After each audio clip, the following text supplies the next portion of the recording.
L'Institut national de formation des agents de santé INFAS a reçu la visite du Dr Diène Keïta, directrice exécutive de l'UNFPA, le Fonds des Nations Unies pour la population, dans la soirée du mardi 9 septembre 2025. Objectif: mettre en lumière les progrès réalisés grâce à l'appui de l'UNFPA, notamment dans la santé sexuelle et reproductive, la formation des sages-femmes et la réduction de la mortalité maternelle et néonatale. Notre défi commun, Fonds des Nations Unies pour la population et gouvernement de Côte d'Ivoire, c'est de nous assurer de mettre ensemble tous nos efforts pour que ce centre, ces élèves, donc ces ressources humaines, puissent accomplir cette tâche le mieux que possible et que vous continuez ce qu'on appelle le cycle de formation continue. Parce qu'il ne s'agit pas d'être formé, il faut continuer à se mettre à jour.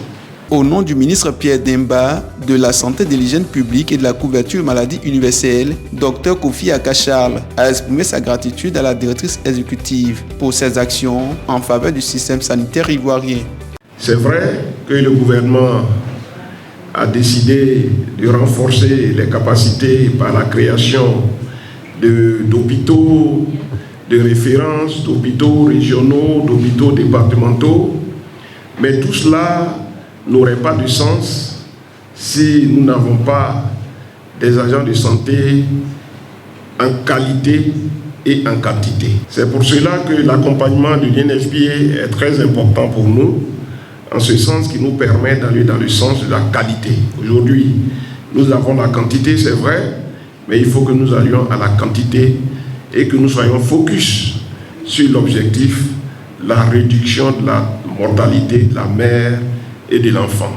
Pour le professeur Méliane Ndaz Ebanitie pour Sanogo, directrice générale de l'INFAS, cette visite, symbole de considération, pourra favoriser un soutien de la part de l'UNFPA. Constatons donc que le fait que nous ayons été choisis comme site de visite, cela permet de dire que nous aurons encore un appui pour que la formation des sages-femmes soit de qualité, soit encore mieux.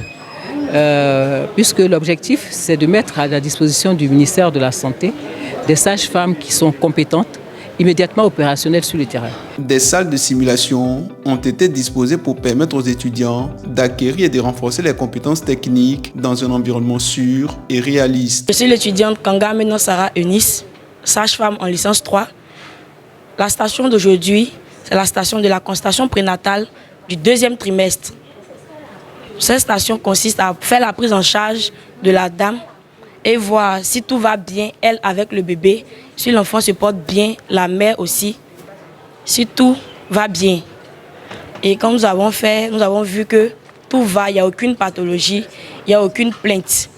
Donc pour ça, nous avons prescrit son anti-anémique, vu que le médicament de sang est très important dans la grossesse. À travers son projet Suède, un programme d'autonomisation des femmes et le dividende démographique dans le Sahel, l'UNFPA a financé la formation de la première cohorte de l'Institut national de formation des agents de santé. Et donc c'est un projet qui nous a fait passer d'un grade inférieur à un grade supérieur désormais et qui nous met à des niveaux de responsabilité au niveau administratif et au niveau de notre institut. C'est un programme que nous encourageons et d'ailleurs nous l'avons dit dans notre témoignage que nous souhaitons qu'il y ait d'autres cohortes mises en place pour qu'il y ait de plus en plus d'enseignants performants, ce qui va contribuer à la formation de qualité et à la production de soins de qualité aux populations qui en ont besoin, qui le demandent.